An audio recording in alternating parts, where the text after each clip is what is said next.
Welcome to another episode of Historical Markers. Today we're still in the Chickamauga battlefield in Catoosa County in Georgia, and right now I'm standing next to Reed Bridge Road, and most of the markers we see today will be on or near Reed's Bridge Road.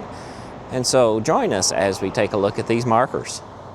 Here we have a couple of directional markers. The first one here says, to the opening of the battle, first day, September 19th, 1863, is 2 miles that direction. We're standing here by this house that we were at before. And to the right of the Confederate Infantry, second day's battle, September 20th, 1863 at 9 a.m. And then it would be down this road here.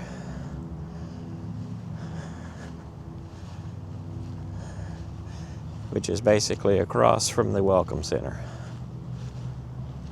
Here on the corner of Reed's Bridge and Forest Roads is Tennessee, Huggins, Morton's, 8 Huwald's batteries, Force Cavalry, 1 p.m., September 20th of 1863.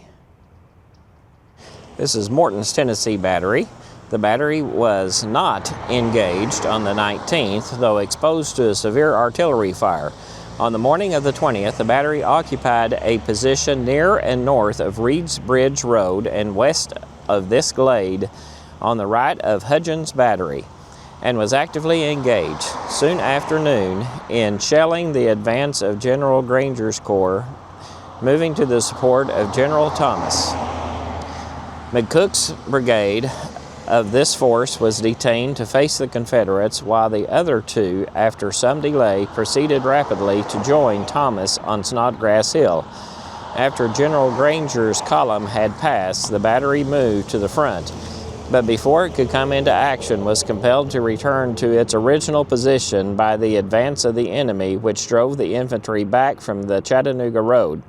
A line of 14 guns, including this battery, opened a destructive fire on the enemy who was retiring toward McFarland's Gap, the fire being maintained until about sunset, when the fighting ceased on this flank. After nightfall, the battery advanced on the Chattanooga Road to the Cloud Hospital and encamped.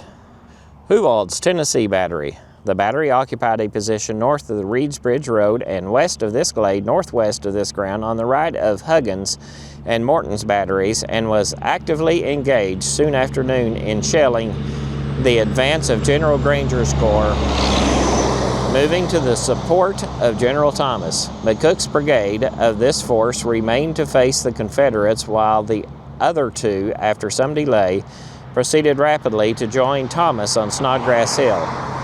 About 5:30 p.m., the battery in a line of 14 guns opened destructive fire on the enemy who was retiring toward McFarland's Gap, maintaining the fire until about sunset, when the fighting ended on this flank. The battery remained on the field during the night, the men being without rations and the horses having received only a partial feed once during the 2 days. The casualties were not given. And then we have Huggins Tennessee battery. The battery occupied a position near and north of Reed's Bridge Road and west of this glade on the right of Breckinridge's division, and was actively engaged soon after noon in shelling the advance of General Granger's corps. Going to the support of General Thomas, McCook's brigade of this force was detained to face the Confederates, while the other two, after some delay, proceeded rapidly to join Thomas on Snodgrass Hill. Sometime after Granger's column had passed, the battery moved to the front, but before it could come into action, it was compelled to retire to its original position by the approach of the enemy, who was withdrawing from the Kelly Field line toward McFarland's Gap. The enemy, having cleared the Chattanooga Road in the vicinity of McDonald's, continued his withdrawal under fire of a line of 14 guns from near this position, the fire being maintained until about sunset, when the battle on this flank terminated. This marker says, to the opening of the battle, first day, September 19th, 1863. It's 1.5 miles down this road. This is the Reed's Bridge Road. King's Brigade. About 2 o'clock p.m., General Baird's division was assembled on this line, King's Brigade covering the road from McDonald's house to the ground where the battle opened. About 4 o'clock, Scribner's and Starkweather's brigades were sent forward to the field of their morning fighting to support Johnson's division, then much in advance of the general line. King's Brigade remained in this position until 2 o'clock in the morning, when it moved across the Kelly Field. At daylight, it again moved forward and took position as the left of General Baird's line around and in advance of the northwest corner of that field. And here is a big memorial in commemoration of the heroism of her son, September 19th to 20th, 1863. Tennessee erects this monument. It says artillery there. Coming around, it says Mabane's Battery, Captain John W. Mabane, Stovall's Brigade, Breckinridge's Division, Polk's Corps, Baxter's Battery,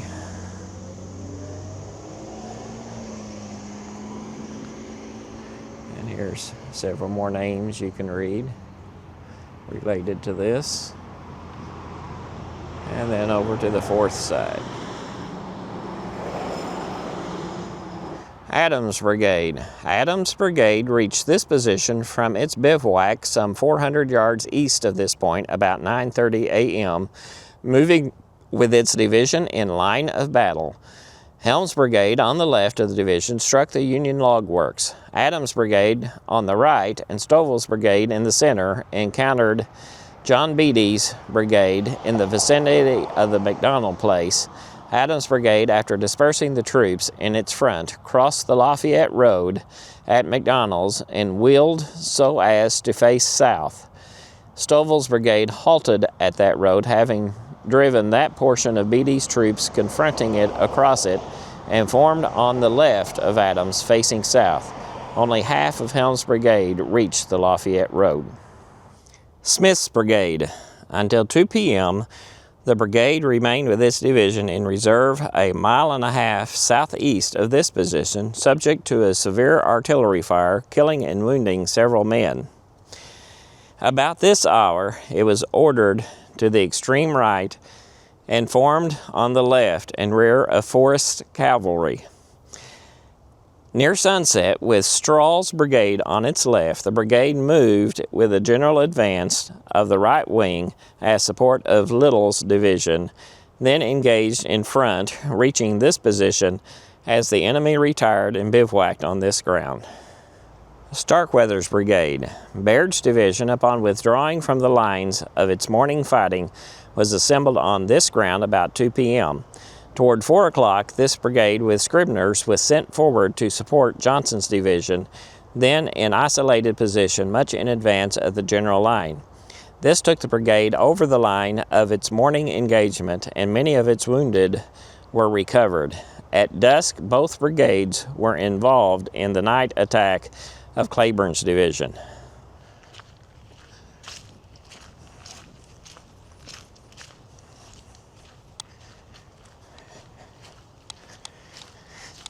Just off the main trail, we have Scribner's Brigade. Baird's division was assembled on this line about 2 o'clock p.m. Scribner's Brigade being on the right. About 4 o'clock, this brigade, with Starkweather's, was sent forward to the ground of their morning fighting to support General Johnson's division, then in isolated position, much in advance of the general line. Upon reaching the designated position, the brigade recovered many of its killed and wounded of the morning engagement. At dusk, both brigades became involved in the night attack of Cleburne's division. Stovall's Brigade. Stovall's Brigade, being the center of Breckinridge's division, advanced from a line 400 yards east of this position at 9 o'clock a.m. with Adams Brigade on its right and Helm's on its left. From this line, it advanced to the Lafayette Road, encountering a portion of John Beatty's brigade of Negley's division and forcing it across the road. The brigade then changed direction to face south, and with Adams' brigade west of the road and on its right, advanced toward the Kelly Field. Strahl's brigade. This brigade remained with its division in reserve a mile and a half southeast of this ground until about 2 p.m., subject to a severe artillery fire, killing and wounding several men. About this hour, it was ordered to the extreme right and formed on the left of Smith's brigade, which was on the left and rear of Forrest's cavalry. Near 6 p.m., it moved with the general advance to the right wing as a support to Little's division, and then engaged in front of reaching this position as the enemy retired and bivouacked on this ground.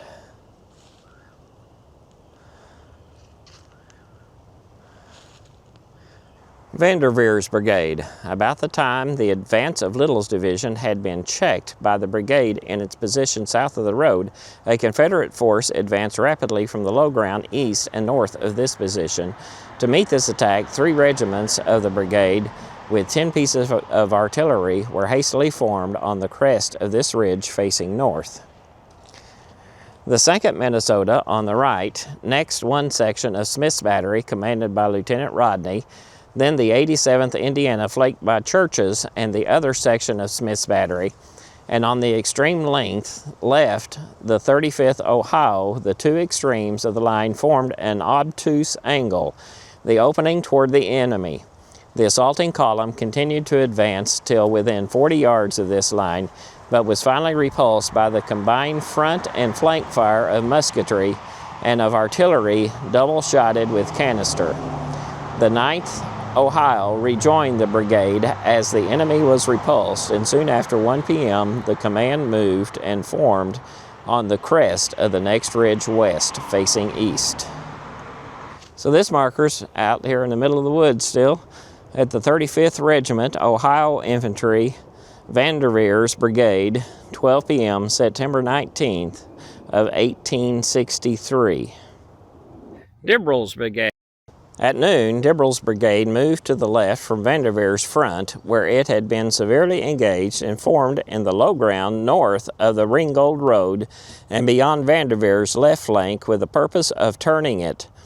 The movement, however, was discovered when Dibrell's troops advanced. They found Vanderveer's formed on the crest above them, his infantry supported by 10 guns. Dibrell's line dismounted, assaulted with great spirit, but was repulsed after advancing to within 40 paces of the infantry, and there receiving an enfilading fire from 8 field pieces and a direct infantry fire from Vanderveer's entire line, further assisted on its right center by 2 pieces of artillery.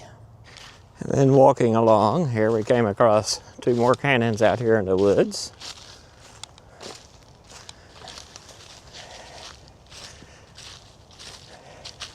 And there's supposed to be a sign on top of this little post right here.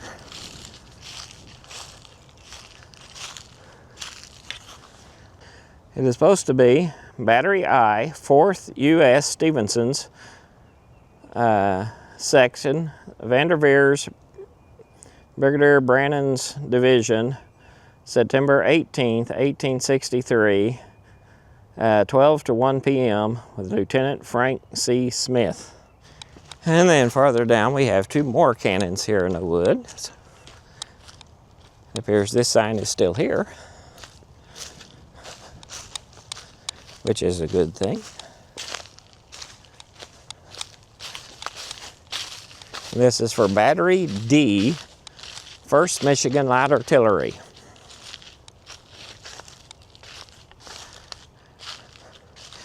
It says, after an all-night's march from the vicinity of Gower's Ford on the Chickamauga and a half-hour's halt and formation in line near McDonald's house, the battery with its brigade reached the ground upon which the Reed's Bridge Tower now stands, and with the 3rd Brigade took part in checking the advance of the enemy, Little's division, who was in pursuit of troops of Baird's division, the enemy appearing on the left in heavy masses.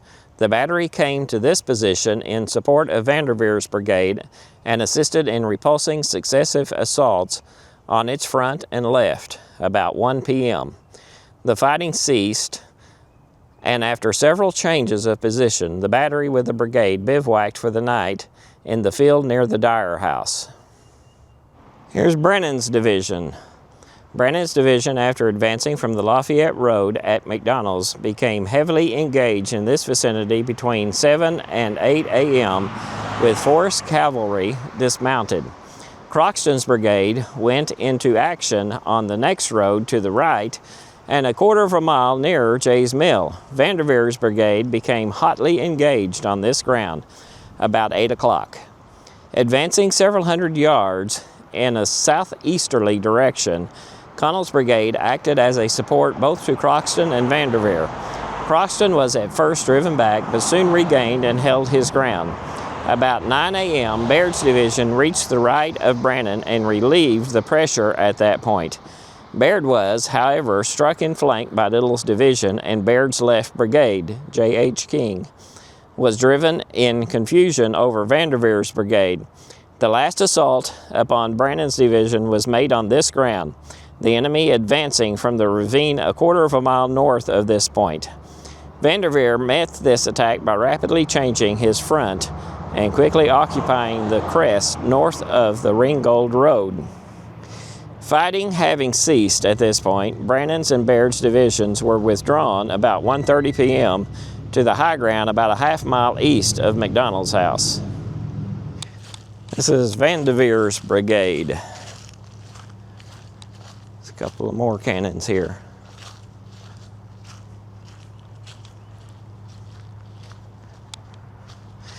It says about half an hour after Croxton's brigade had engaged the enemy near Jay's Mill, Vanderveer's brigade arrived on this ground and swinging toward the southeast became engaged with forced cavalry dismounted.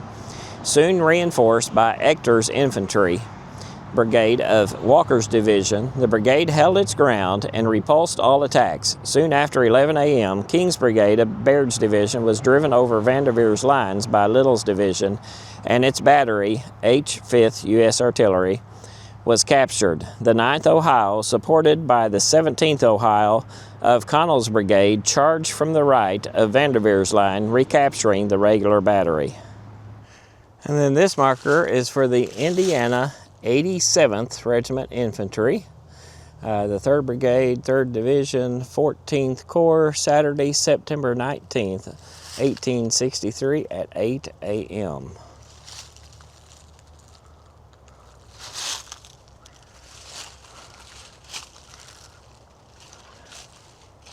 If it wasn't for knowing these were here and maps to tell me where to find them, I'm not sure how you would ever find some of these. This is the 35th Regiment, Ohio Infantry, Vanderveer's Brigade, 10 o'clock to 11:30 a.m., September 19th, 1863. Next, we have the 82nd Indiana Infantry. Saturday, September 19th, 1863, 9 a.m. to 12 midnight.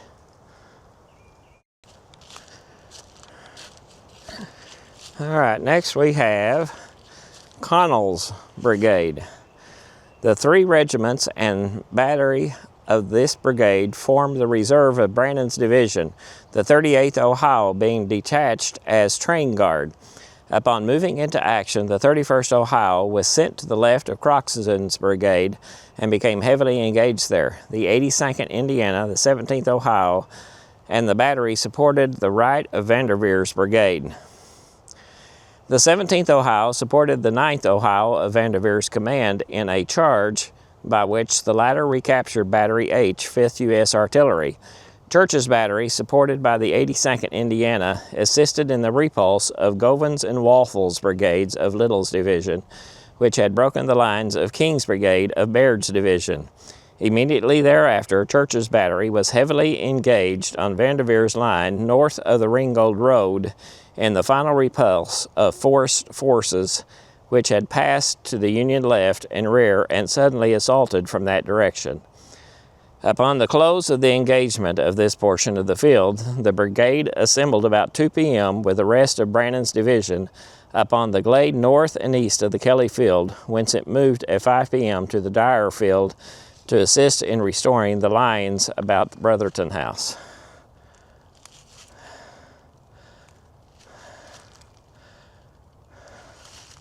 Here's a little sign for Church's Michigan Battery, 6 guns, Connell's Brigade, Brannan's Division, September 19th, 1863 at 11 a.m. with Captain Josiah W. Church. And then we have Battery D, 1st Michigan Artillery, morning of September 19th, 1863.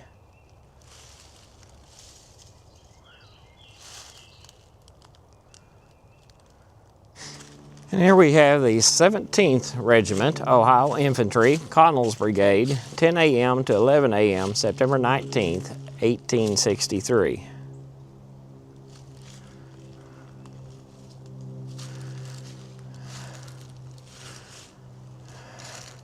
Battery C, 1st Ohio Light Artillery. After an all-night march from the vicinity of Morgan's Field on the Chickamauga via Crawfish Spring, the battery with its brigade arrived at Kelly's house soon after daylight, and about 7 a.m. moved in the second line of the brigade to the front and took position in a small open field.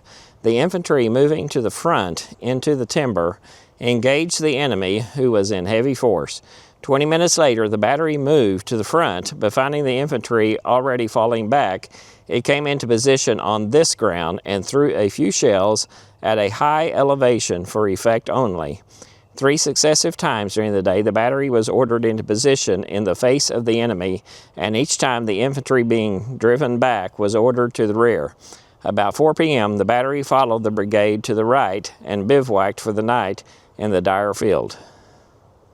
Well, that was another episode of Historical Markers. I hope you enjoyed these markers. Join us as we continue looking at these markers here in the Chickamauga battlefield. There are many more to come. Well, I don't know how many episodes this is going to take, but I know it's going to take a few because there are hundreds of markers here. So join us next time, like, subscribe, and we'll continue in the Chickamauga battlefield.